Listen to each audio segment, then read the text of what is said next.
इतिहास लेखन जितने भी ग्रंथ लिखे गए हैं, उन सबको हम यहाँ पर कंप्लीट करने की कोशिश करेंगे और उम्मीद करती हूँ कि इसके अलावा आपको और यहाँ से कोई क्वेश्चन देखने को नहीं मिलता है, बाकी हम वगैरह में कर ही लेंगे।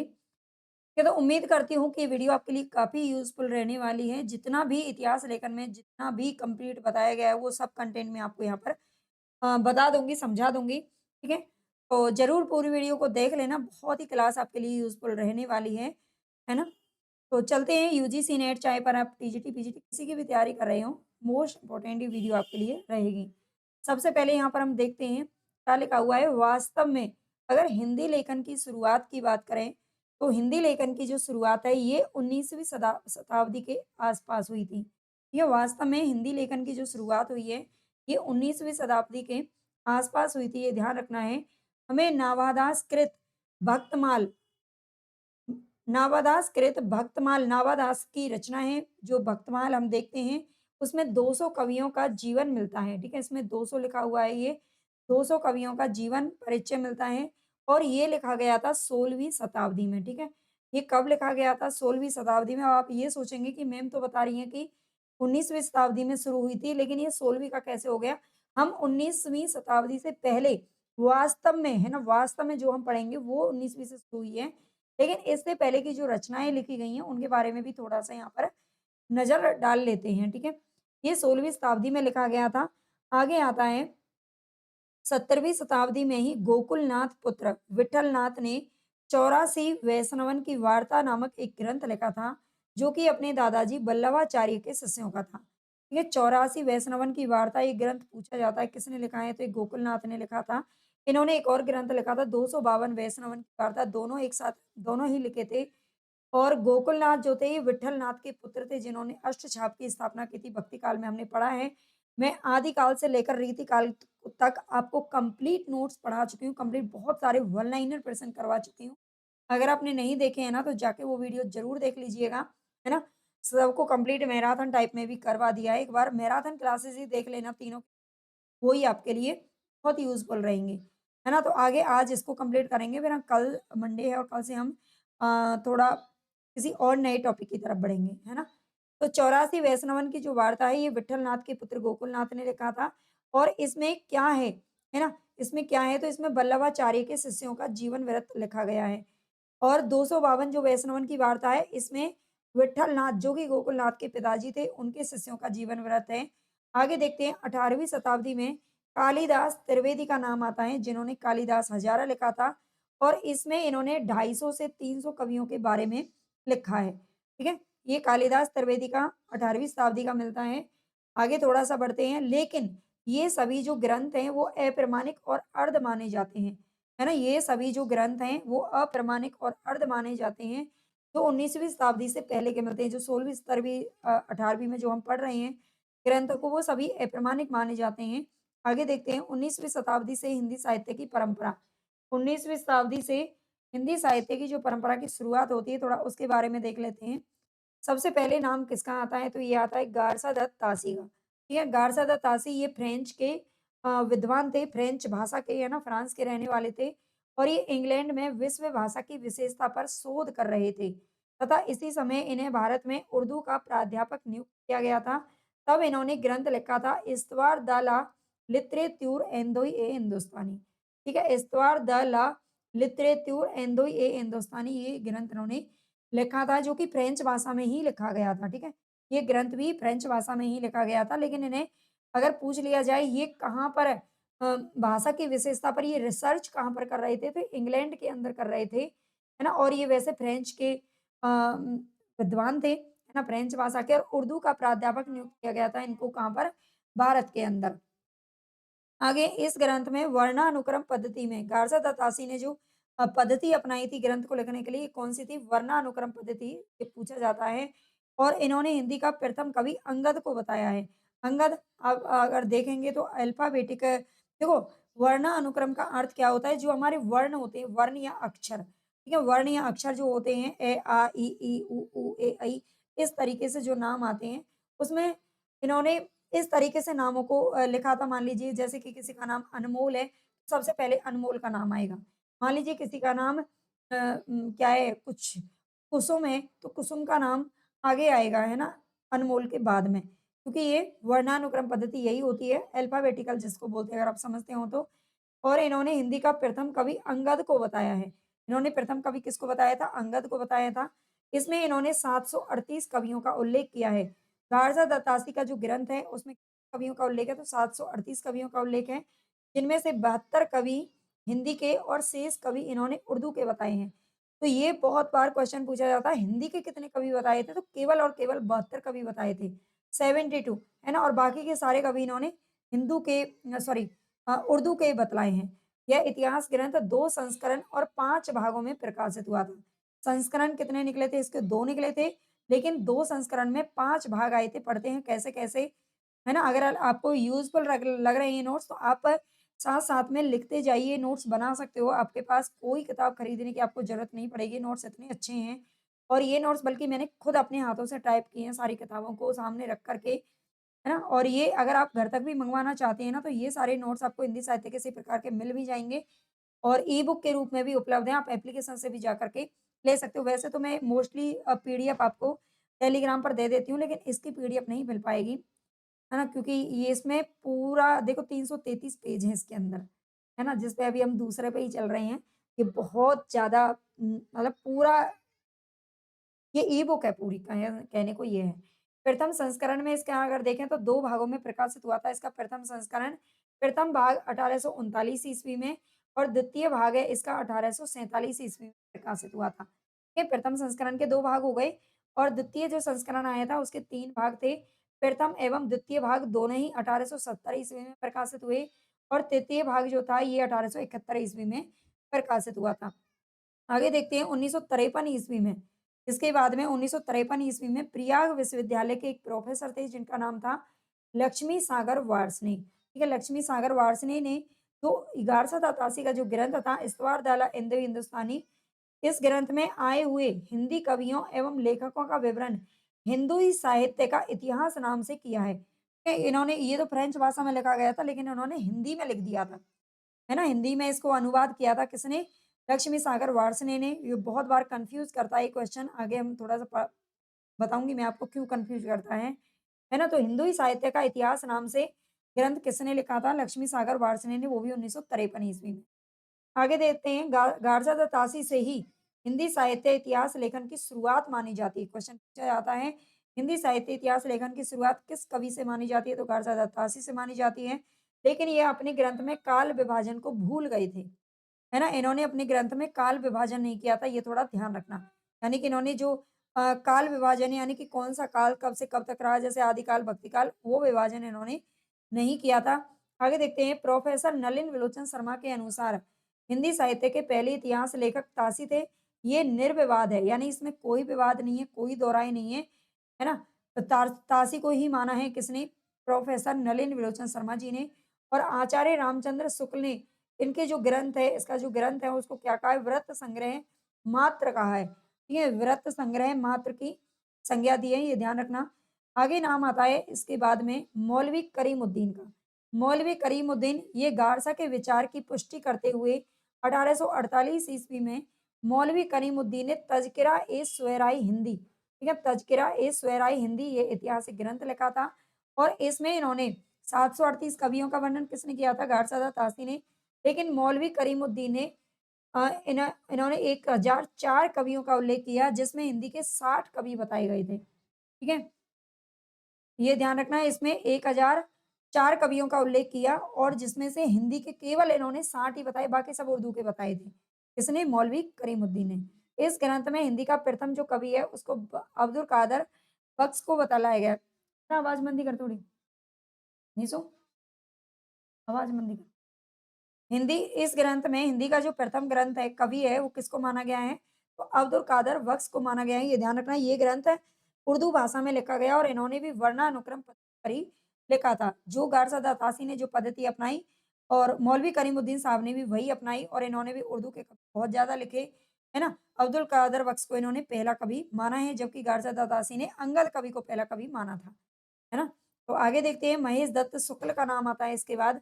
महेश दत्त शुक्ल ने भाषा काव्य संग्रह नामक इनकी ग्रंथ लिखा था और जो कि ब्रज भाषा में लिखा गया था 1873 ईस्वी में। ठीक है, ये 1873 में आता है। कई बार ये क्वेश्चन कन्फ्यूज़ करता है बच्चों को जब पूछ लिया जाता है कि हिंदी भाषा में पहला ग्रंथ कौन-सा लिखा गया था, है ना? तो बहुत सारे बच्चे भाषा काव्य संग्रह महेश दत्त शुक्ल जी का बताते हैं, लेकिन ये ब्रज भाषा में लिखा गया था, ये थोड़ा ध्यान देना है यहाँ पर। लेकिन इस ग्रंथ में ऐतिहासिक तौर पर कुछ अभाव थे, है ना? कुछ कमियाँ थी इस ग्रंथ के अंदर, इसलिए इसको बहुत ज़्यादा प्रामाणिक नहीं माना जाता, है ना? भाषा काव्य संग्रह नाम से लिखा था, जो कि 1873 में लिखा गया था। आगे है शिव सिंह सेंगर, ये सभी जो क्रम से लिखे गए हैं यहाँ पर, सब कुछ क्रम से मिलेगा आपको, ठीक है? शिव सिंह सेंगर ने लिखा था 1883 ईस्वी में, ठीक है? 1883 ईस्वी में शिव सिंह सरोज नाम से इन्होंने ग्रंथ लिखा, हिंदी भाषा में लिखा गया है, ये प्रथम इतिहास ग्रंथ माना जाता है। यहाँ पर लिखा भी हुआ है, हिंदी भाषा में लिखा गया प्रथम इतिहास ग्रंथ कौन-सा माना जाता है? तो शिव सिंह सेंगर का शिव सिंह सरोज माना जाता है, जो कि 1883 में लिखा गया, है ना? एक बार ये क्वेश्चन मैंने पोस्ट में कम्युनिटी पोस्ट में डाला था, तो मेरे पास 1-2 बच्चों का कमेंट आया था कि मैम जो भाषा काव्य संग्रह महेश दत्त शुक्ल जी का उनका माना जाता है। तो मैंने उन्हें बताया था वो ब्रज भाषा में लिखा गया था, है ना? इसलिए हम उसको लेकिन हाँ, हिंदी भाषा में हमारी भारतीय भाषा में लिखा गया था। ऐसा कई बार लोग मान लेते हैं। वर्णानुक्रम पद्धति में लिखा गया, ये भी अभी तक वर्णानुक्रम पद्धति में ही लिखा जा रहा है और इसमें इन्होंने 1000 कवियों का उल्लेख किया था। शिव सिंह सेंगर जी ने 1000 कवियों का उल्लेख किया जिसमें इन्होंने प्रथम कवि किसको माना था? किसी अज्ञात या अप्राप्त कवि पुष्प या पुंड को माना है ना? मोस्ट इम्पोर्टेंट क्वेश्चन होते हैं कि पहला कवि किसने किसको माना है, ये बहुत बार पूछे जाते हैं क्वेश्चन, है ना? कम से कम 4 से 5 क्वेश्चन आपको इस क्लास से देखने को मिलेंगे आपके अपने पेपर में, है ना? एक बार बस अच्छे से पढ़ लीजिएगा, पूरी क्लास सुन लीजिएगा, पढ़ लीजिएगा, नोट्स बना लीजिएगा। नए हो तो भई चैनल को सब्सक्राइब भी कर लेना, बड़ी रिक्वेस्ट है आपसे ज़्यादा से ज़्यादा प्लीज़ चैनल को शेयर कीजिए, हाइप कर दिया करो, है ना? बड़ी मेहरबानी होगी आपकी। पुष्प या पुण्य को माना है। आगे नाम आता है जॉर्ज ग्रियर्सन का। जॉर्ज ग्रियर्सन ने जो ग्रंथ लिखा था उसका नाम था the modern vernacular literature literature of Hindustan. ये the modern vernacular literature of Hindustan नाम से ग्रंथ लिखा। इस ग्रंथ में ये ग्रंथ किस भाषा में लिखा गया? तो अंग्रेजी भाषा में लिखा गया था। ठीक है? ग्रियर्सन का जो ग्रंथ था ये अंग्रेजी भाषा में लिखा गया, जो 1888 ईस्वी में एशियाटिक सोसाइटी ऑफ बंगाल के विशेषांक में सर्वप्रथम प्रकाशित हुआ था। ये ध्यान रखिएगा, ठीक है? 1888 ईस्वी में एशियाटिक सोसाइटी ऑफ बंगाल के विशेष अंक में ये सर्वप्रथम सबसे पहले प्रकाशित हो पाया था। इस ग्रंथ में केवल उन 951 हिंदी कवियों का उल्लेख है। इसमें सारे हिंदी कवि ही रखे गए हैं, है ना? ये बहुत अच्छी बात थी। इसलिए इसको प्रथम मतलब जो प्रमाणिक ग्रंथ भी माना जाता है। 951 कवि इन्होंने बताए हैं ग्रियर्सन साहब ने। इसमें उर्दू उर्दू के कवियों का विवरण नहीं है। ठीक है? और सर्वप्रथम साहित्य का काल विभाजन और नामकरण भी ग्रियर्सन के द्वारा ही किया गया है, ये ध्यान रखिएगा, ठीक है? इन्होंने सबसे पहले साहित्य का काल विभाजन और नामकरण किया। आगे देखते हैं इसकी विविधता व ऐतिहासिक अर्थ को देखते हुए सच्चे अर्थों में ये पहला इतिहास ग्रंथ माना जाता है, ठीक है? इसकी विविधता और ऐतिहासिक अर्थ को देखते हुए इसको पहला इतिहास ग्रंथ माना जाता है। आगे देखते हैं 1957 ईस्वी में 1957 ईस्वी में किशोरी लाल गुप्त ने हिंदी अनुवाद किया था। इस ग्रंथ का जो अंग्रेजी में लिखा गया था ग्रियर्सन के द्वारा, उसका हिंदी अनुवाद किसने किया था? किशोरी लाल गुप्त जी ने किया था। किस नाम से किया था? प्रथम हिंदी साहित्य का इतिहास ग्रंथ इतिहास के नाम से किया था, ठीक है? प्रथम हिंदी साहित्य का इतिहास शीर्षक से किया 1957 ईस्वी में। ये याद रखिएगा। ये क्वेश्चन हमें इसीलिए कन्फ्यूज़ करता है, यहाँ पर किशोरी लाल गुप्त का नाम आता है और गारसा तासी का जो ग्रंथ है, वो लक्ष्मी सागर वार्ष्णेय ने 1953 में किया था, हिंदी साहित्य का इतिहास नाम से, है ना? और जब दोनों हमारे सामने पेपर में आ जाते हैं, कहीं भी हम क्लासेस वगैरह करते हैं, तो बच्चे बहुत कन्फ्यूज़ होते हैं इस क्वेश्चन में, है ना? भूल जाते हैं कि किशोरी लाल गुप्त ने कौन-सा किया था और लक्ष्मी सागर वार्ष्णेय ने कौन-सा किया था। इसके लिए ज़रूरी है कि ज़्यादा से ज़्यादा रिवीजन करें, तो दिक्कत नहीं होती है। आगे नाम आता है नलिन विलोचन शर्मा जी का। नलिन विलोचन शर्मा के अनुसार हिंदी के विधेयवादी साहित्य इतिहास के आदिम प्रवर्तक शुक्ल जी नहीं बल्कि ग्रियर्सन है ना? ये किसने कहा है? नलिन विलोचन शर्मा जी कहते हैं कि हिंदी के विधेयवादी साहित्य इतिहास के जो आदिम प्रवर्तक हैं वो शुक्ल जी नहीं है बल्कि ग्रियर्सन है, क्योंकि रामचंद्र शुक्ल ने जो अपना ग्रंथ लिखा था वो विधेयवादी पद्धति में लिखा था। लेकिन नलिन विलोचन शर्मा किसको मानते हैं? ग्रियर्सन को मान रहे हैं। किशोरी लाल गुप्त क्या कहते हैं? यह हिंदी साहित्य के नींव का वह पत्थर है, जिस पर आचार्य शुक्ल ने अपने सुप्रसिद्ध इतिहास का भव्य भवन निर्मित किया है। ठीक है, ग्रियर्सन के ग्रंथ के बारे में क्या कहते हैं? द मॉडर्न वर्नाक्यूलर के बारे में किशोरी लाल गुप्त जी कहते हैं ये हिंदी साहित्य की नींव का वह पत्थर है जिस पर आचार्य शुक्ल ने अपने सुप्रसिद्ध इतिहास का जो उन्होंने लिखा था 1929 में उसका भव्य भवन निर्मित किया है। आगे देखते हैं जॉर्ज जॉर्ज ग्रियर्सन ने अपने ग्रंथ में कालानुक्रम पद्धति को अपनाया था। अब तक जो वर्णानुक्रम पद्धति पर ग्रंथ लिखे जा रहे थे, अब ग्रियर्सन ने थोड़ा-सा उसको बदल दिया और काल अनुक्रम पद्धति को अपना लिया। काल अनुक्रम का अर्थ ये है कि इन्होंने काल के अनुसार जो कभी पहले आएगा, है ना? समय के अनुसार उसको पहले रखा गया, उस हिसाब से इन्होंने काल विभाजन भी किया था।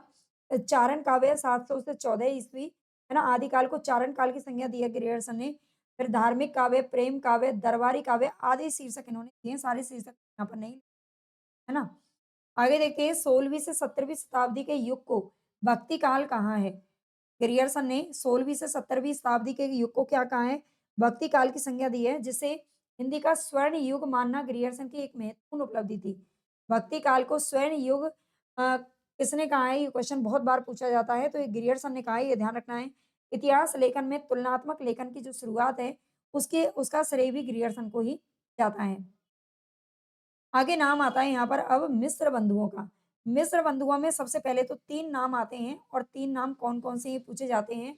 श्री गणेश गणेश बिहारी मिश्र, है ना? श्याम बिहारी मिश्र और सुखदेव बिहारी मिश्र, ये इनका पूरा नाम है। और इनका जो ग्रंथ है वो मिस्र बंधु विनोद नाम से लिखा गया था, ठीक है? जो 4 भागों में प्रकाशित हुआ था, ये भी ध्यान रखना कि 4 भागों में इनका ग्रंथ प्रकाशित हुआ, जिसके पहले 3 भाग 1913 ईस्वी में प्रकाशित हुए, लेकिन जो चौथा भाग था वो 1934 ईस्वी में प्रकाशित किया गया। इसमें लगभग 5000 कवियों, है ना? लगभग में अगर पूछ लिया जाए तो 5000 कवियों या फिर वास्तविक संख्या जो इसकी थी, वो थी 4591, ठीक है? 4500 अ, 91 का विवेचन इसमें किया गया है। ये आपको लगभग में भी याद रखना है और वास्तविक संख्या भी याद रखनी है। इसके भाग थे 4 और मिस्र बंधु विनोद नाम से लिखा गया, इनके नाम याद रख लेना। आगे आता है मिस्र बंधु विनोद से पहले मिस्र बंधुओं ने 1910 ईस्वी में एक ग्रंथ लिखा था जिसका नाम था हिंदी नवरत्न। ठीक है, हिंदी नवरत्न नाम से ग्रंथ लिखा था और इस ग्रंथ को लिखकर तुलनात्मक आलोचना को बल या फिर जन्म भी देने वाले कौन है? ये मिस्र बंधु जी हैं। ठीक है, याद रखना। रामचंद्र शुक्ल क्या कहते हैं मिस्र बंधु विनोद के बारे में?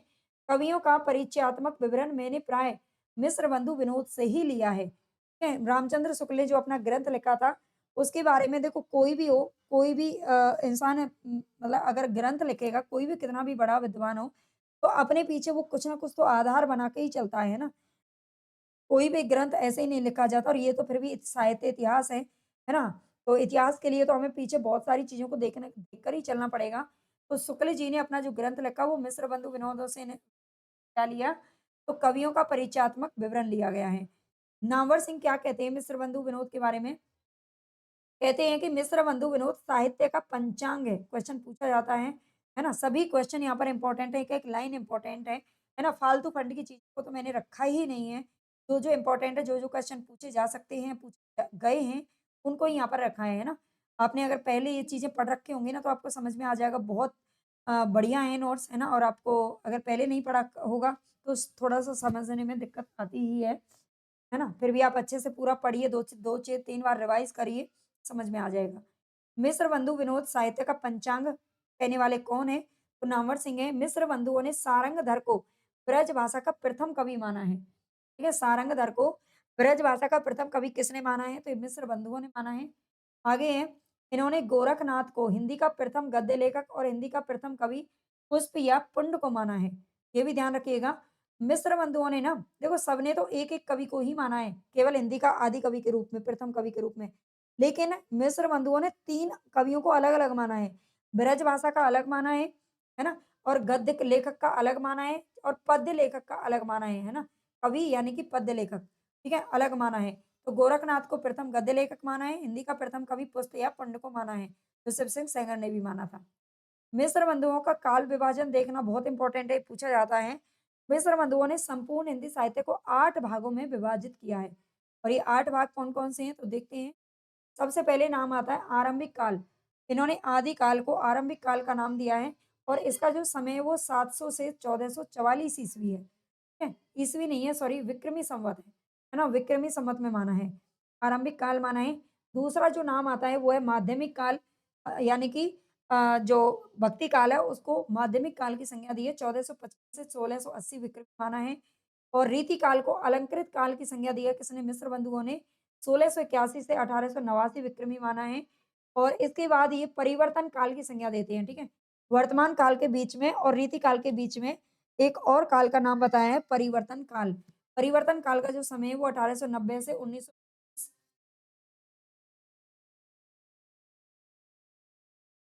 तेज बोल। 1890 से 1925 विक्रमी माना है परिवर्तन काल का समय। इसके बाद आता है 5वाँ वर्तमान काल, ठीक है? 5वाँ वर्तमान काल जो कि 1926 विक्रमी से आगे तक माना गया है, ठीक है? वर्तमान काल यानी कि जो आधुनिक काल है। अच्छा यहाँ पर अभी हम देखते हैं 8 भाग कैसे हुए? हमने यहाँ पर देखा है अभी 8 भागों में माना है और यहाँ पर केवल 5 दे रखे हैं। 8 कैसे हुए? तो पहले जो 3 भाग हैं, पहले जो ये 3 भाग हैं, है ना? आरंभिक, माध्यमिक और अलंकृत काल इनको 2-2 भागों में बाँटकर 8 भाग कर दिए हैं मिस्र बंधुओं ने, ठीक है? लेकिन इतना ही याद रख लेना। आगे देखते हैं, डॉक्टर नामवर सिंह के अनुसार, डॉक्टर नामवर सिंह क्या कहते हैं कि यह साहित्य इतिहास साहित्यिक पुनरुत्थान की लहर से प्रभावित प्रशंसनीय ग्रंथ है, ठीक है? नामवर सिंह का क्या कहना है? नामवर सिंह कहते हैं मिस्र बंधु विनोद को लेकर के कि यह साहित्य इतिहास साहित्यिक पुनरुत्थान की लहर से प्रभावित ये एक प्रशंसनीय ग्रंथ है ना? जिसकी प्रशंसा की जा सके। ऐसा नामवर सिंह जी कहते हैं। आगे नाम आता है किसका? श्री रामचंद्र शुक्ल जी का। श्री रामचंद्र शुक्ल जी का ये सबसे पहले में जान लेते हैं, ये वैष्णव थे, है ना? वैष्णव थे और ब्राह्मणवादी आलोचक थे। ब्राह्मणवादी जो ब्राह्मणवाद करते हैं, उसके आलोचक थे, ब्राह्मणवादी आलोचक इनको माना जाता है। हिंदी के प्रथम मीमांसावादी आलोचक थे, ये भी ध्यान रखिएगा, ठीक है? आलोचक के तौर पर बहुत अच्छे से समझा जाता है शुक्ल जी को। ये वैष्णव थे, ब्राह्मणवादी आलोचक थे, मीमांसावादी आलोचक थे प्रथम, वो भी याद रखना। आगे देखते हैं हिंदी की आलोचना को मनोविकारों से पृष्ठभूमि पर लाने वाले प्रथम आलोचक इनको माना जाता है। ठीक है? शुक्ल जी को हिंदी की आलोचना को हिंदी की आलोचना को मनोविकारों से पृष्ठभूमि पर लाने वाले मनोविकार आप जानते ही हैं इन्होंने अपना एक ग्रंथ जो लिखे थे, है ना? करुणा, उत्साह, है ना? इस तरह के श्रद्धा, भक्ति ये मनोविकारों से पृष्ठभूमि पर लाने वाले प्रथम आलोचक माना जाता है शुक्ल जी को। शुक्ल जी रसवादी आलोचक थे, जिन्होंने अलंकार को गौण बताया है। ठीक है? शुक्ल जी रसवादी आलोचक थे, भरत मुनि की श्रेणी में थे। इन्होंने अलंकार को गौण बताया है। आगे देखते हैं शुक्ल जी ने 1929 ईस्वी में नागरी प्रचारणी सभा कास्ती के द्वारा प्रकाशित हिंदी शब्द सागर, या हिंदी शब्द सागर की भूमिका के रूप में अपना एक ग्रंथ छपवाया था जिसका नाम था हिंदी साहित्य का विकास। ठीक है? उस समय इसका नाम था हिंदी साहित्य का विकास, हिंदी शब्द सागर की भूमिका के रूप में।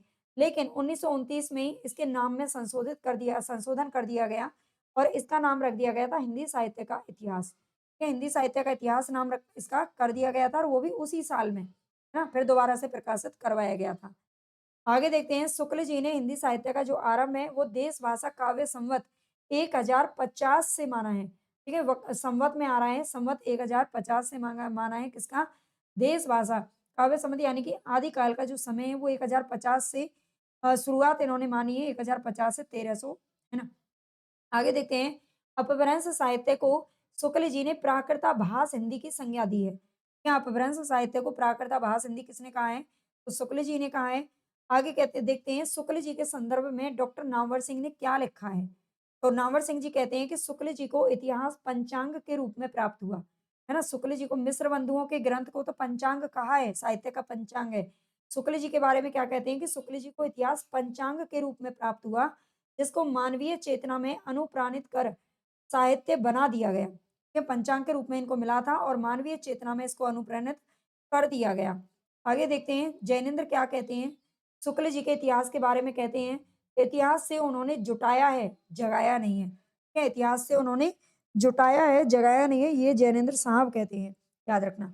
इनका जो ग्रंथ है वो नागरी प्रचारणी सभा में प्रकाशित हुआ था, ये ध्यान रखना। इनका ग्रंथ शुक्ल जी का ग्रंथ, ठीक है?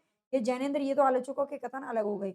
अभी हम पढ़ रहे हैं शुक्ल जी को, तो शुक्ल जी का जो ग्रंथ है नागरी प्रचारणी सभा में प्रकाशित हुआ। तो एक क्वेश्चन मैं आपको और बता देती हूँ, नागरी प्रचारणी सभा की स्थापना कब हुई थी? तो 1883 ईस्वी में हुई थी, ठीक है? और कहाँ हुई थी? काशी के अंदर।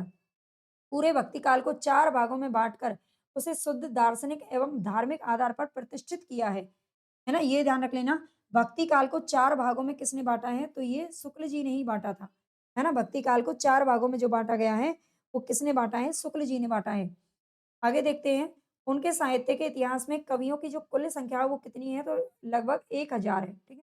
कवियों की कवियों की कुल संख्या बताई गई है 1000, 1000 कवियों को अपने ग्रंथ में पनाह दी है किसने? शुक्ल जी ने और इन्होंने 900 वर्षों के इतिहास को अपने ग्रंथ में समेटा है ना? साफ-साफ उसमें लिखा हुआ है, हिंदी साहित्य का इतिहास अगर आपने शुक्ल जी को नहीं पढ़ा है ना, तो ये बहुत बड़ी दुविधा है ना? कोई भी पेपर आप अच्छे से नहीं कर पाओगे, सिलेक्शन नहीं कर पाओगे हिंदी साहित्य का इतिहास उनका पढ़ना बहुत ज़रूरी है और उसी को लेकर के मैंने ये जो मेरे नोट्स हैं ना, ये भी कंप्लीट उसी के आधार पर बनाए गए हैं, बल्कि देव बच्चन सिंह या फिर नगेंद्र सिंह सबके कथन वगैरह, पंक्तियाँ वगैरह यहाँ पर आपको देखने को मिलेंगी, है ना? बहुत ही अच्छे से ये नोट्स तैयार किए गए हैं, है ना? अगर आप चाहें तो ई-बुक इसकी मिल जाएगी आपको, इसी तरह के आपको पढ़ने हैं तो, है ना? पीडीएफ में, वो आपको एप्लीकेशन से मिल जाएगा और घर तक मँगवाना चाहते हैं, तो भी आप मुझे कॉन्टैक्ट कर सकते हैं। इस इतिहास ग्रंथ के लेखक में निम्न रचनाओं की सहायता ली गई है। मिस्र बंधु विनोद सबसे पहले मिस्र बंधु विनोद ये मिस्र बंधु हिंदी ठीक है मिस्र बंधुओं का जो ग्रंथ है हिंदी नहीं आएगा इसमें मिस्र बंधु विनोद जो ग्रंथ है अभी हम क्या पढ़ रहे हैं? ध्यान देना दोबारा से। शुक्ल जी का जो इतिहास ग्रंथ है, उसके लेखन में किन-किन रचनाओं की सहायता ली गई है, वो यहाँ पर बताया गया है, ठीक है? तो मिस्र बंधु विनोद की सहायता ली गई है, जो कि मिस्र बंधुओं का है। हिंदी कोविद रत्नमाला की सहायता ली गई है, जो कि श्याम सुंदर दास का है। कविता कौमुदी से यहाँ पर बहुत काफ़ी कुछ लिया गया है, ये रामनरेश त्रिपाठी जी का है और ब्रज माधुरी सार से यहाँ पर सहायता ली गई है, वो भी होगी हरि का है। तो ये 4 ग्रंथ हैं, जो शुक्ल जी बताते हैं कि मैंने कहाँ से क्या चीज़ें ली हैं। आचार्य शुक्ल ने विधेयवादी पद्धति के आधार पर अपना ग्रंथ लिखा और दोहरे नामकरण की परंपरा इन्होंने प्रारंभ की है। दोहरे नामकरण की परंपरा भी प्रारंभ की है, ये पूछा जाता है। शुक्ल जी का काल विभाजन एक बार देख लेते हैं, बहुत इंपॉर्टेंट है और बार-बार पूछा जाता है। आदिकाल नाम दिया है किसको? आदिकाल को इन्होंने क्या नाम दिया? वीरगाथा काल नाम दिया है। क्या आदिकाल को वीरगाथा काल नाम दिया है शुक्ल जी ने और इसका जो समय है, वो 1000 संवत से 1375 विक्रमी माना है।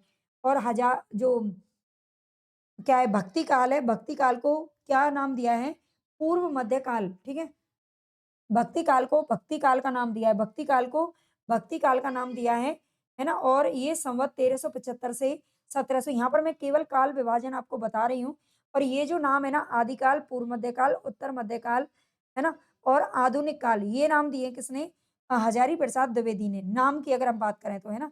यहाँ पर तो हम विभाजन देख रहे हैं, तो दोनों नाम यहाँ पर मैंने लिख रखे हैं और वीर गाथा काल, भक्ति काल, रीति काल और गद्य काल, ये नामकरण किसने किया है? तो ये शुक्ल जी ने किया है ना? ये किसने किया है?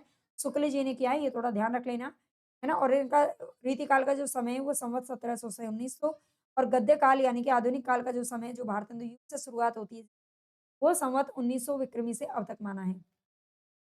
गद्य काल को शुक्ल जी ने 2 भागों में बाँटा है। एक तो है पुरानी काव्य धारा और दूसरा है नई काव्य धारा, ठीक है? गद्य काल यानी कि जो आधुनिक काल है, उसको 2 भागों में बाँटा है, पुरानी काव्य धारा और नई काव्य धारा। और नई जो काव्य धारा है, इसके 3 भाग किए हैं, ठीक है? नई काव्य धारा को भी 3 भागों में बाँटा है, जिनका नाम है प्रथम उत्थान, द्वितीय उत्थान और तृतीय उत्थान।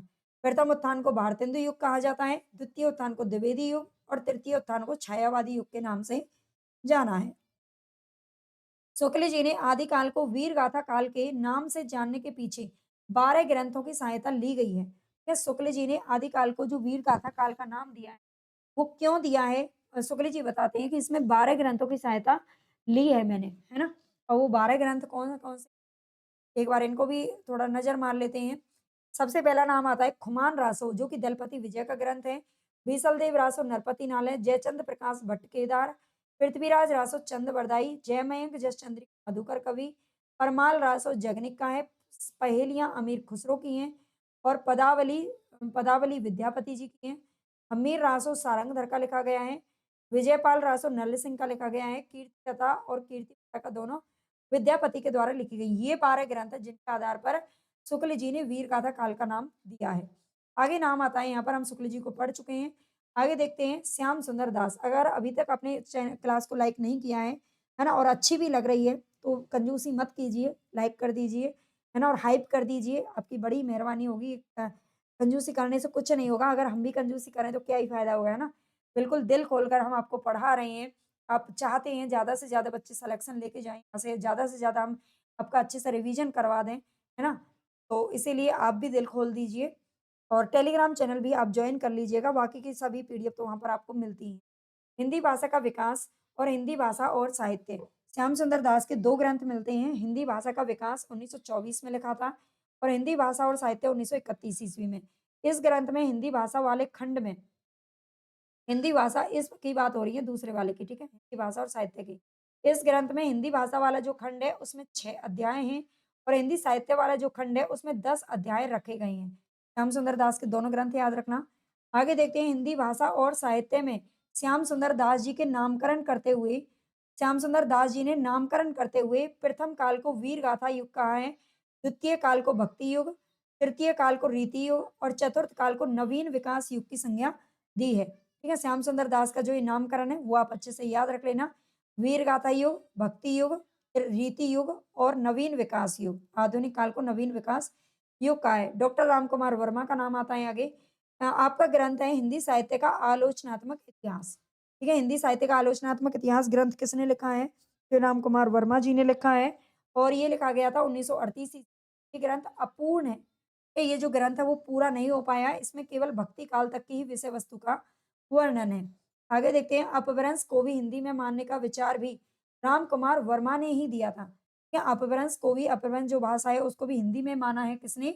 ये राम कुमार वर्मा ने दिया था और इनकी सूक्ष्म दृष्टि का पता इस बात से भी चलता है कि इन्होंने शुक्ल जी के द्वारा दिए गए नाम को छोटा कर दिया। है ना? शुक्ल जी ने जो नाम दिए थे उसको भी छोटा कर दिया। क्या नाम कर दिया? शुक्ल जी ने ये 4 नाम दिए थे ज्ञानाश्रयी शाखा, प्रेमाश्रयी शाखा, भक्ति काल के अभी हमने ऊपर देखा था। भक्ति काल को 4 भागों में बाँटा है। ये 4 भाग शुक्ल जी के द्वारा दिए गए हैं। ठीक है? और ये जो नाम है वो किसके द्वारा दिए गए हैं? राम कुमार वर्मा के द्वारा दिए गए। राम कुमार वर्मा ज्ञानेश्वरी शाखा को संत काव्य कहा, प्रेमाश्रयी शाखा को प्रेम काव्य कहा, रामाश्रयी शाखा को राम काव्य और कृष्णाश्रयी शाखा को कृष्ण काव्य। यानी थोड़ा-सा और छोटा कर दिया। आगे देखते हैं डॉक्टर वर्मा ने राम कुमार वर्मा ने अपभ्रंश के कवियों को भी हिंदी में शामिल करके स्वयंभू को हिंदी का पहला कवि मानने की बड़ी भूल कर दी। ठीक है, स्वयंभू जबकि अपभ्रंश के कवि थे लेकिन अपभ्रंश को जब हिंदी में माना है राम कुमार वर्मा जी ने तो वो स्वयंभू को पहला कवि कब मान लेते हैं। आगे रामकुमार वर्मा का जो काल विभाजन है ये बहुत बार पूछा जाता है। सबसे पहले हम यहाँ पर देखेंगे 2 नाम जो हमको दिख रहे हैं ये आदि काल के 2 नाम दिए थे। ठीक है? आदि काल को 2 नाम दिए थे जो पूछा जाता है संधि और चारण काल। ठीक है? आपने पढ़ा भी होगा बहुत बार। संधि और चारण काल की संज्ञा किसने दी है? तो रामकुमार वर्मा ने दी है। ना संधि काल और चारण काल दोनों आदि काल के ही नाम हैं। 750 विक्रमी से 1000 ईस्वी संधि काल माना है और 1000 से 1375 क्या माना है? चारण काल माना है। ठीक है? और भक्ति काल को भक्ति काल कहा है। 1375 विक्रमी से 1700 माना है जो कि सेम किसका है?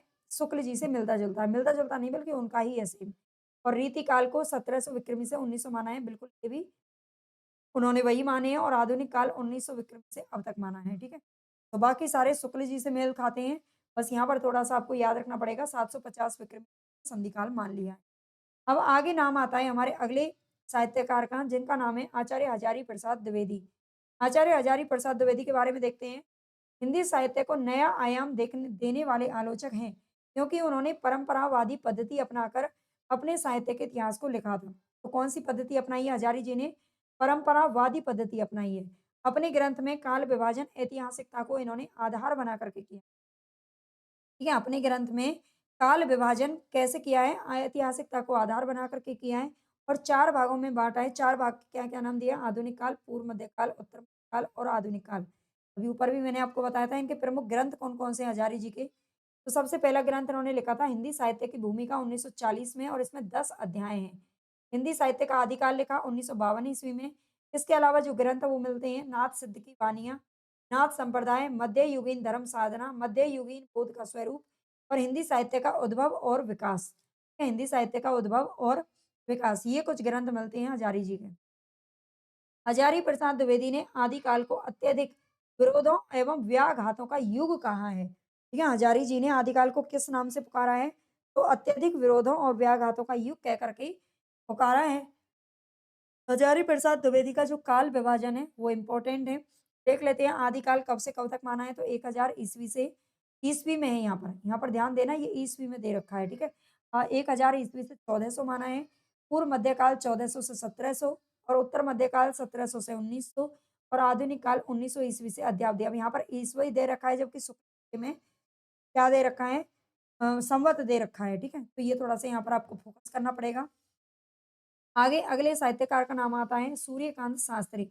हिंदी साहित्य का विवेचनात्मक इतिहास लिखा है जो कि 1934 ईस्वी में लिखा गया था। नेक्स्ट नाम है यहाँ पर अयोध्या सिंह उपाध्याय का, है ना? इन्होंने लिखा है हिंदी भाषा और उसके साहित्य का इतिहास। ठीक है? हिंदी भाषा और उसके साहित्य का इतिहास नाम से ग्रंथ लिखा जो कि 1934 में ही लिखा गया, है ना? सूर्यकांत शास्त्री ने जब लिखा था। और नेक्स्ट नाम है यहाँ पर कृष्ण शंकर शुक्ल जी का आधुनिक हिंदी साहित्य का इतिहास लिखा जो कि 1934 ईस्वी में लिखा गया है। ठीक है? कृष्ण शंकर शुक्ल जी का। नेक्स्ट नाम हम पढ़ेंगे यहाँ पर विश्वनाथ प्रसाद मिश्र जी का। विश्वनाथ प्रसाद मिश्र के कई ग्रंथ मिलते हैं। एक तो मिलता है वांग में विमर्श। वांग में विमर्श नाम से मिलता है जो कि 1944 में लिखा गया। दूसरा नाम मिलता है हिंदी साहित्य का अतीत, ये 2 भागों में आया, 1959 और 1960 में प्रकाशित हुआ।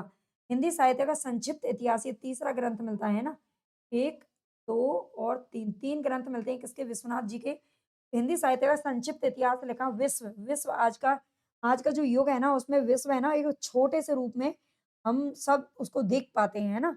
बहुत पास-पास, बहुत संक्षिप्त हो गया है ये विश्व हमारे लिए। 1986 ईस्वी में लिखा था। रीतिकाल के वर्गीकरण में रीतिकाल में रीति सिद्ध की व्यवस्था भी किसने की है? विश्वनाथ त्रिपाठी ने की है। विश्वनाथ प्रसाद मिश्र ने। आगे देखते हैं लक्ष्मी सागर वार्ष्णेय का नाम आता है ना? जो कि हमने ऊपर भी पढ़ा था। इन्होंने लिखा था हिंदुई साहित्य का इतिहास नाम से 1952 ईस्वी में। ठीक है? 1952 ईस्वी में ही बताया जाता है। 1952 में ये प्रयाग विश्वविद्यालय के प्रोफेसर थे, है ना? और लक्ष्मी सागर वार्ष्णेय हिंदू साहित्य का जो इतिहास लिखा है इसमें इन्होंने कौन से कवि लिए हैं? जो कवि गारसा दत्तासी ने लिखे हैं उसी का अनुवाद किया है हिंदी में, ठीक। आधुनिक हिंदी साहित्य की भूमिका नाम से भी ग्रंथ लिखा है, ये भी ध्यान रख लेना, ठीक है? आधुनिक हिंदी साहित्य की भूमिका, लक्ष्मी सागर वार्ष्णेय का ग्रंथ है, ये 1952 है। ऊपर आपने देखा होगा शायद 1953 लिखा हुआ था, ना? तो 1952 आपको मोस्टली देखने को मिलता है या फिर 1953 भी देखने को मिलता है। दोनों अलग-अलग जो ग्रंथ हैं उनके हिसाब से यहाँ पर बताया गया है ना? कई बार ऐसा होता है कि साहित्य के बहुत सारे ग्रंथ लिखे गए हैं और किसी ने कुछ समय दे दिया और समय कुछ किसी ने कुछ दे दिया है। तो 1 साल का आगे-पीछे का जो समय आपको बहुत जगह पर देखने को मिलता है। 20वीं शताब्दी हिंदी साहित्य नए संदर्भ, ये ग्रंथ लिखा है लक्ष्मी सागर वार्ष्णेय ने, है ना? 20वीं शताब्दी हिंदी साहित्य नए संदर्भ और आधुनिक हिंदी साहित्य का परिपार्श्व, ये 3-4 ग्रंथ मिलते हैं किसके? लक्ष्मी सागर वार्ष्णेय के। और 5वां ग्रंथ है हिंदी साहित्य का मानक इतिहास। ये मानक इतिहास भी किसने लिखा है? लक्ष्मी सागर वार्ष्णेय ने लिखा है। नेक्स्ट नाम यहाँ पर आता है डॉक्टर नगेंद्र जी का। ये इतिहासकार नहीं है बल्कि संपादक हैं। ठीक है? ये इतिहासकार नहीं है बल्कि संपादक हैं। इन्होंने ग्रंथ लिखे थे हिंदी साहित्य का इतिहास। इन्होंने 1973 ईस्वी में इसकी क्या करवाई थी? संपादन करवाया था इसका। हिंदी साहित्य का इतिहास 1973 में संपादन करवाया। हिंदी वाङ् में 20वीं शताब्दी और रीति काव्य की भूमिका। ठीक है? ये संपादक हैं, ये ध्यान रखना, ग्रंथ लिखा नहीं है। गणपति चंद्र गुप्त का नाम आता है। हिंदी साहित्य का वैज्ञानिक इतिहास लिखा था 1965 ईस्वी। गणपति चंद्र गुप्त ने हिंदी साहित्य का वैज्ञानिक इतिहास लिखा 1965 में। इन्होंने हिंदी का प्रथम कवि शालिभद्र सूरि को माना है। क्या हिंदी का प्रथम कवि किसको माना है? शालिभद्र सूरि को माना है। हिंदी की प्रथम रचना भारतेश्वर बाहुबली रास को, है ना? हिंदी की प्रथम रचना किसको माना है? तो भारतेश्वर बाहुबली रास को माना है जो कि शालिभद्र सूरि की ही रचना है। आगे नाम आता है राम खेलावन पांडे जी का। हिंदी साहित्य का नया इतिहास लिखा है 1975 ईस्वी में। नेक्स्ट साहित्यकार हैं यहाँ पर डॉक्टर रामस्वरूप चतुर्वेदी। हिंदी साहित्य और संवेदना का विकास 1986 ईस्वी में लिखा गया है और 1996 में इस ग्रंथ पर व्यास सम्मान भी प्राप्त हुआ था। ठीक है? व्यास सम्मान मिला था, 1986 में लिखा गया था और 10 साल बाद, सही 10 साल बाद 1996 में क्या मिला? इसके लिए व्यास सम्मान मिला। रामस्वरूप चतुर्वेदी ने हिंदी का जो पहला बड़ा महाकाव्य है पद्मावत को माना है। कि रामस्वरूप चतुर्वेदी ने पहला बड़ा महाकाव्य किसको माना है? तो पद्मावत को माना है। तो को छायावाद को शक्ति काव्य पुकारा है। छायावाद वह शक्ति काव्य कहकर के पुकारा है जो कि इनके महत्व को दर्शाता है। ठीक है? छायावाद को शक्ति काव्य कहा है, किसने कहा है? तो ये रामस्वरूप चतुर्वेदी ने कहा है, बस इतना याद रख लेना। ठीक है? और दूसरा जो इनका ग्रंथ है वो कौन-सा है? हिंदी विन्यास और विकास 1999 में लिखा गया। इसके बाद आता है आधुनिक कविता यात्रा और भक्ति काव्य यात्रा। यानी कि 4 ग्रंथ मिलते हैं किसके? रामस्वरूप चतुर्वेदी जी के। हिंदी साहित्य और संवेदना का विकास, हिंदी विन्यास और विकास, आधुनिक कविता यात्रा और भक्ति काव्य यात्रा। नेक्स्ट यहाँ पर साहित्यकार आते हैं हमारे डॉक्टर बच्चन सिंह जी। हिंदी साहित्य का दूसरा इतिहास और आधुनिक हिंदी साहित्य का इतिहास 2 ग्रंथ मिलते हैं और दोनों ही बहुत इम्पोर्टेंट, ठीक है? अगर आप पढ़ते ही हैं जहाँ से सबसे ज़्यादा क्वेश्चन बनते हैं वो बनते हैं यहाँ से आधुनिक हिंदी साहित्य का इतिहास से। आगे नाम आता है यहाँ पर डॉक्टर नामवर सिंह का। आधुनिक हिंदी साहित्य की प्रवृत्तियों नाम से ग्रंथ लिखा है किसने? नामवर सिंह ने 1957 में लिखा था। नेक्स्ट है यहाँ पर नंद दुलारी वाजपेयी जी का नाम है। हिंदी साहित्य 20वीं शताब्दी लिखा है किसने? नंद दुलारी वाजपेयी जी ने और एक ग्रंथ लिखा है आधुनिक साहित्य के नाम से। नेक्स्ट यहाँ पर एक और नाम आता है अज्ञे जी का। हिंदी साहित्य एक आधुनिक परिदृश्य है। हिंदी साहित्य एक आधुनिक परिदृश्य है 1967 में लिखा गया, लेकिन ये अपूर्ण ग्रंथ था, ना पूरा नहीं हो पाया था, ये भी ये ध्यान रखना। नेक्स्ट नाम यहाँ पर आता है राहुल सांकृत्यायन जी का। आज मैं एक ही क्लास में आपको कंप्लीट करवाने वाली हूँ क्योंकि संडे है ना? पहले तो सोचा था मैं आपको एमसीक्यू करा दूँ, है ना? फिर लगा कि चलो एमसीक्यू आप कर लेते हो, आपको कुछ और नोट्स ही करा देती हूँ मैं, है ना? इससे आपको काफ़ी कुछ फ़ायदा होगा, काफ़ी कई क्वेश्चन आपके कंप्लीट हो जाएँगे यहाँ से, है ना? बस अच्छे से पूरी समझ लेना, पढ़ लेना, है ना? राहुल सांकृत्यायन ने लिखा था हिंदी काव्य धारा 1945 में और हिंदी के प्राचीन कवि एवं कविताएँ दक्षिणी हिंदी काव्य धारा। ये 3 ग्रंथ मिलते हैं किसके? राहुल जी के। अगला नाम है यहाँ पर राममूर्ति त्रिपाठी। आदिकालीन हिंदी साहित्य की पृष्ठभूमि नाम से ग्रंथ लिखा है राममूर्ति त्रिपाठी ने। नेक्स्ट यहाँ पर नाम आता है चतुरसेन शास्त्री जी का। हिंदी भाषा और साहित्य का इतिहास लिखा है 1949 ईस्वी में। ठीक है? हिंदी भाषा और साहित्य का इतिहास। आगे नाम आता है यहाँ पर डॉक्टर धीरेन्द्र वर्मा का। इन्होंने लिखा था हिंदी साहित्य और ये संपादित ग्रंथ है इसके द्वारा। ठीक है? और ये जो मैं आपको अभी बता रही हूँ ना, जैसे शुक्ल जी का और धीरेन्द्र वर्मा का, है ना? धीरेन्द्र वर्मा के अनुसार भी काफ़ी कुछ क्वेश्चन बनते हैं और इन्होंने ना 1 साल हमेशा हर ग्रंथ को आगे या पीछे बताया है ना? जितने भी ग्रंथ आप ले लोगे ना, छोटी से छोटी पुस्तक, छोटी से छोटी किताब, कितनी भी काव्य रचनाएँ, यहाँ पर आपको 1 साल आगे पीछे देखने को मिलता है। आप ज़्यादातर देखना उम, है ना? जब हम पढ़ते हैं तो इसी में इसीलिए गड़बड़ हो जाती है, इन्होंने संपादित करवाया था। डॉक्टर शंभूनाथ सिंह ने ग्रंथ लिखा था हिंदी साहित्य की सामाजिक भूमिका नाम से। शंभूनाथ तो सब पूरे समाज का ही ध्यान रखते हैं ना।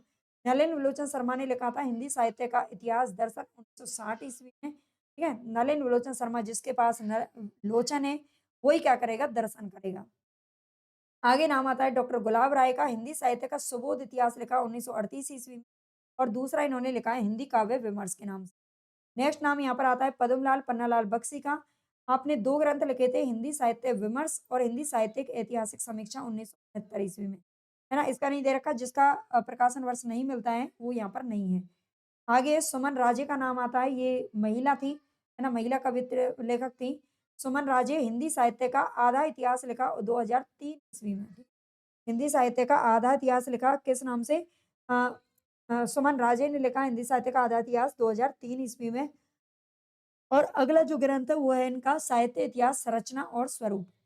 अगला नाम आता है यहाँ पर प्रभाकर माचवे जी का। हिंदी साहित्य की कहानी नाम से इतिहास ग्रंथ लिखा है। क्या कहानी समझ के ये मत समझ लेना कि ये सारी कहानियाँ मिलेंगी, नहीं। ये इतिहास ग्रंथ का ही नाम से हिंदी साहित्य की कहानी है ना? हिंदी साहित्य की कहानी, है ना? पुरानी कहानी, नई कहानी ऐसे करके। भगीरथ मिश्र हिंदी काव्य शास्त्र का इतिहास लिखा है, इम्पोर्टेंट पुस्तक है। आगे है सियाराम तिवारी, मध्यकालीन खंड काव्य नाम से लिखा है, ठीक है? सियाराम तिवारी ने मध्यकालीन खंड काव्य नाम से लिखा है। राजेंद्र प्रसाद सिंह ने हिंदी साहित्य का सवाल्टर्न इतिहास लिखा है, ठीक है? हिंदी साहित्य का सवाल्टर्न जो इतिहास है ये किसके द्वारा मिलता है? तो राजेंद्र प्रसाद सिंह के द्वारा मिलता है, जो कि हमारे देश के प्रथम क्या थे? राष्ट्रपति भी थे। पादरी एडविन ग्रिव्स का नाम आता है। ए स्केच ऑफ हिंदी लिटरेचर, ये 1918 ईस्वी में लिखा गया था, ठीक है? पादरी एडविन ग्रिव्स का नाम ए स्केच ऑफ हिंदी लिटरेचर। आगे नाम आता है फ्रैंक अर्नेस्ट का। ए हिस्ट्री ऑफ हिंदी लिटरेचर के नाम से लिखा है। आगे डॉक्टर शिव कुमार मिश्र जी का नाम आता है। हिंदी साहित्य इतिहास के सिद्धांत लिखे हैं शिव जी ने, ठीक है? हमें शिव जी के सिद्धांतों पर ही चलना चाहिए। अगला नाम आता है उदय नारायण तिवारी का। हिंदी भाषा का उद्भव और विकास। इसमें बच्चे बड़े कंफ्यूज होते हैं, है ना? इसी तरह के क्वेश्चन जब मैं आपको एमसीक्यू कराती हूँ ना, तो इस तरह के क्वेश्चन डाल देती हूँ क्योंकि मैं ज़्यादातर खुद से बनाती थी पहले, है ना, जब एमसीक्यू क्लास चल रही थी। इसीलिए बच्चे आज भी डिमांड करते हैं कि मैम आपकी प्रश्नोत्तरी अच्छी होती है, क्योंकि मैं खुद उनको तैयार करती थी। तो जैसे मैंने यहाँ पर डाल दिया हिंदी भाषा का उद्भव और विकास। हिंदी साहित्य का उद्भव और विकास लिखा है हजारी जी ने और हिंदी भाषा का उद्भव और विकास लिखा है उदय नारायण तिवारी ने, है ना? और ये देख करके पेपर में बच्चे कन्फ्यूज़ हो जाते हैं। आगे यहाँ पर नाम आता है हिंदी साहित्य का वृहद इतिहास। ये काशी नागरी प्रचारणी सभा द्वारा इसके 16 भाग प्रकाशित हैं कि इसका जो 17वाँ भाग है वो अधूरा रह गया है। विशेषता यह है कि 18 अन्य भाषा में और 8 बोली में प्रकाशित कराने की इसको धारणा है। क्या हिंदी साहित्य का वृहद इतिहास नाम से एक ग्रंथ छापा जा रहा है जिसके 16 भाग प्रकाशित हो चुके हैं, लेकिन चाहते हैं कि वो 18 अन्य भाषाओं में, विभिन्न भाषाओं में उसको प्रकाशित करवाया जाए और 8 बोलियों में। रामविलास शर्मा का नाम आता है। भारतीय साहित्य के इतिहास की समस्याओं पर गौर किसने किया है? तो रामविलास जी ने किया है ना? और ये 1987 ईस्वी में लिखा था। अगला नाम आता है यहाँ पर अवधेश प्रधान जी का, हिंदी साहित्य के इतिहास की समस्याएं। ये भारतीय साहित्य के इतिहास की समस्याएं और ये हिंदी साहित्य के इतिहास की समस्याएं हैं, जो कि 1993 ईस्वी में लिखा गया। ये एक जगह इसीलिए यहाँ पर डाले गए हैं ताकि आपको कंफ्यूजन ना हो। अगला नाम आता है यहाँ पर सूर्य प्रसाद दीक्षित का, हिंदी साहित्य इतिहास की भूमिका लिखा है 2008 ईस्वी में। अब हिंदी साहित्य का जो वास्तविक काल विभाजन है, एक बार मैं आपको बता देती हूँ यहाँ पर, है ना? ग्रंथ तो हमारे कंप्लीट हो गए, आगे देख लेते हैं जो इम्पोर्टेंट है। हिंदी साहित्य का जो वास्तविक काल विभाजन है, वो कब से कब तक का माना जाता है? तो आदिकाल का समय 1000 से 1350 यहाँ पर ईस्वी में दे रखा है, जबकि शुक्ल जी का हमेशा संवत में मिलता है, उनकी जो किताब है वो संवत में ही छपी है पूरी। तो आदिकाल 1000 से 1350 ईस्वी और पूर्व मध्यकाल यानी कि भक्ति काल 1350 से 1650 ईस्वी, उत्तर मध्यकाल 1650 से 1850 ईस्वी और आधुनिक काल 1850 ईस्वी से मध्य अवधि यानी कि आज तक अब तक जो चल रहा है इसमें। इसके बाद नाम आता है भारतेंदु युग का। भारतेंदु युग को पुनर्जागरण काल भी कहा जाता है। 1850 से 1900 ईस्वी तक माना जाता है और इसके बाद आता है जागरण सुधार काल जिसको द्विवेदी युग कहते हैं, 1900 से 1918 ईस्वी। इसके बाद आता है छायावाद काल जिसे प्रसाद पंत निराला युग भी कहा जाता है। 1918 से 1936 ईस्वी का समय है और जो नगेंद्र जी हैं उन्होंने 1938 लास्ट अंतिम समय सीमा को माना है छायावाद को, ठीक है? याद रखना। आगे नाम आता है प्रगतिवाद। प्रगतिवाद साम्यवादी युग भी कहा जाता है और इसका जो समय है वो है 1936 से 1942 ईस्वी। प्रयोगवाद काल अज्ञे तार सप्तक युग के नाम से भी जाना जाता है। 1942 से 1952 ईस्वी 10 साल तक रहा। इसके बाद नाम आता है नवलेखन युग यानी कि नई कविता का युग। 1952 ईस्वी से अब तक चल रहा है नवलेखन युग, है जिसमें समकालीन कविता, नई कविता, पुरानी कविता, कविता सब आ जाती है, नई कहानी वगैरह सब कुछ, ठीक है? ये है नवलेखन युग। आगे थोड़ा-सा हिंदी का आदि कवि एक विवादास्पद पर्सन है, इसको मैं थोड़ा-सा देख लूँ। ये सब नोट्स हैं जो मैंने तैयार कर रखे हैं ना। अगर आप चाहें तो ये नोट्स अपने घर तक भी मँगवा सकते हो, है ना? और बहुत ज़्यादा इसका कोई चार्ज भी नहीं है, इसमें काव्य शास्त्र भी है और ये सारे नोट्स अगर घर तक मँगवाएँगे ना, तो आपको केवल 600, वैसे तो इसकी जो कीमत है ना वो ₹650 रखी गई है, क्योंकि इसमें ₹100 से ऊपर तो डिलीवरी चार्ज आता है और बाकी इसका जो मतलब जीएसटी वगैरह बढ़ा दिया गया है, प्रिंटर का खर्चा ही बहुत ज़्यादा है। ₹400 इसमें पूरा 400 साढ़े ₹400 आपका डिलीवरी तक पड़ेगा, है ना? मुझे ख़ास इसमें कुछ बचता नहीं है, आप अगर मँगवाना चाहें तो मँगवा लीजिएगा, है ना? थोड़ा बहुत डिस्काउंट आपको यहाँ पर मिल जाएगा ₹50 का, तो ₹600 में भी मँगवा सकते हो। हिंदी का आदि कवि एक विवादास्पद पर्सन है, इसको देख लेते हैं। शिव सिंह सेंगर ने पुष्यदंत या पुष्य पुण्य कवि को माना है, राम कुमार वर्मा ने स्वयंभू को माना है, राहुल सांकृत्या ने सरेपाद को माना है, डॉक्टर गणपति चंद्र कालीभद्र सूरी को माना है, हजारी प्रसाद द्विवेदी ने अब्दुल रहमान को माना है। मैं ऊपर बता चुकी हूँ इसलिए जल्दी-जल्दी बोल रही हूँ, ठीक? बच्चन सिंह ने विद्यापति को माना, समझ में नहीं आ रहा तो पॉज़ करके पढ़ लीजिएगा। चंद्रदास शर्मा गुलेरी ने राजा मंच को माना है, रामचंद्र शुक्ल जी ने राजा मंच या राजा भोज को माना है और शुक्ल के अनुसार जो प्रथम महाकवि थे वो चंद बरदाई को माना जाता है। ठीक है? विशेष इसका क्या है, सर्वमान्य दृष्टि से हिंदी का प्रथम कवि सरेपा को ही माना जाता है, जो राहुल राहुल जी ने माना था, क्योंकि सरेपा की भाषा में हिंदी के शब्द स्पष्टतः देखे जा सकते हैं। सरेपा की जो भाषा है, उसमें हिंदी के शब्द देखने को मिलते हैं। सरेपा हिंदी के प्रथम कवि अवश्य हैं। एक और चीज़ आपको ध्यान रखने वाली है, सरेपा हिंदी के प्रथम कवि अवश्य हैं, परंतु हमें उनकी कोई प्रबंध रचना प्राप्त नहीं होती है। ठीक है? परंतु हमें उनकी कोई प्रबंध रचना प्राप्त नहीं होती। राहुल सांकृत्यायन ने हिंदी काव्य धारा यानी कि 1945 में जो इन्होंने ग्रंथ लिखा था, उस ग्रंथ में मुक्तक रचनाओं को समावेशित किया है। यदि किसी प्रबंध ग्रंथ के रूप में हिंदी की पहली कृति का निर्धारण करना हो तो देवसेन कृत श्रावकाचार जो कि 933 ईस्वी में लिखा गया था, इसी को हिंदी की प्रथम रचना माना जा सकता है, ठीक है? यानी कि सरेपा को प्रथम कवि तो मान लिया लेकिन उनकी कोई रचना इतनी अच्छी नहीं मिली, इतनी प्रबंध काव्य में नहीं मिली, जिसको प्रथम रचना करार कर दिया जाए, ठीक है? इसलिए देवसेन की जो रचना है श्रावकाचार इसको प्रथम रचना के रूप में माना जाता है और देवसेन की जो एक रचना है इसमें 250 दोहों का वर्णन है और इसमें श्रावक धर्म का वर्णन किया गया है। आदिकाल का नामकरण एक बार और थोड़ा-सा मैं आपको बता देती हूँ, आज कंप्लीट ही कर देते हैं इसको। है ना? आदिकाल वैसे मैं पढ़ा चुकी हूँ, लेकिन नामकरण नहीं देखा था। जॉर्ज ग्रियर्सन ने चारण काल नाम दिया है और मिस्र बंधुओं ने प्रारंभिक काल नाम दिया है। अभी हमने ऊपर देखा था, ये आपको थोड़ा-सा कन्फ्यूज़ करता है गणपति चंद्रगुप्त का और इनका। ये आरंभिक काल नाम दिया था किसने? मिस्र बंधुओं ने या प्रारंभिक काल नाम दिया था। कई जगह, कई ग्रंथों में आपको अलग-अलग देखने को ये मिल जाता है। आजकल बहुत सारी किताबें जो मार्केट में आती रहती है ना? और महावीर प्रसाद द्विवेदी ने बीज वपन काल नाम दिया। राहुल सांगरता ने सिद्ध एवं सामंत काल नाम दिया, है ना? और राम कुमार वर्मा ने संधि एवं चारण काल नाम दिया, जो हमने ऊपर पढ़ा था। और विश्वनाथ प्रसाद मिश्र ने वीर काल की संज्ञा दी है। मोहन अवस्थी ने आधार काल नाम दिया और सुमन राजे ने भी आधार काल नाम दिया, जो हिंदी साहित्य का आधा इतिहास लिखा है। इसके अलावा कपिल कुलश्रेष्ठ ने अंधकाल का नाम दिया है, ठीक है? अंधकाल नहीं है, अंधकाल ही है। धीरेन्द्र वर्मा ने अपभ्रंश काल की संज्ञा दी है। राम खेलावन पांडे ने परिवर्तन एवं संक्रमण काल नाम दिया है। गणपति चंद्रगुप्त ने आरंभिक एवं शून्य काल नाम दिया है। आरंभिक नहीं दिया, इन्होंने प्रारंभिक दिया है। रमा शंकर शुक्ल रसायन ने शैशव काल नाम दिया है। रामचंद्र शुक्ल जी ने वीर गाथा काल नाम से पुकारा है। आगे और नहीं है, है ना? हजारी जी का आ गया। हजारी जी का नहीं आया शायद इसमें।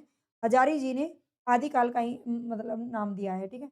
हजारी ने क्या नाम दिया है? तो हजारी ने आदिकाल का ही नाम दिया है। कठिन-कठिन लिख दिए, लेकिन जो सबसे ईज़ी था वही लिखना भूल गई मैं यहाँ पे।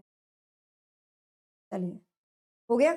आगे देखते हैं अपभ्रंश साहित्य। अब हमारे यहाँ से आगे शुरुआत होता है आदिकाल का, ठीक है? अगर आपको ये क्लास अच्छी लगी है और तो आप भाई लाइक, सब्सक्राइब, शेयर ज़रूर कर देना, हाइप कर दिया करो। कमेंट करके बताना कि क्लास आपको कैसी लगी है, आपको इसी तरह की क्लासेस और भी आगे चाहिए, है ना?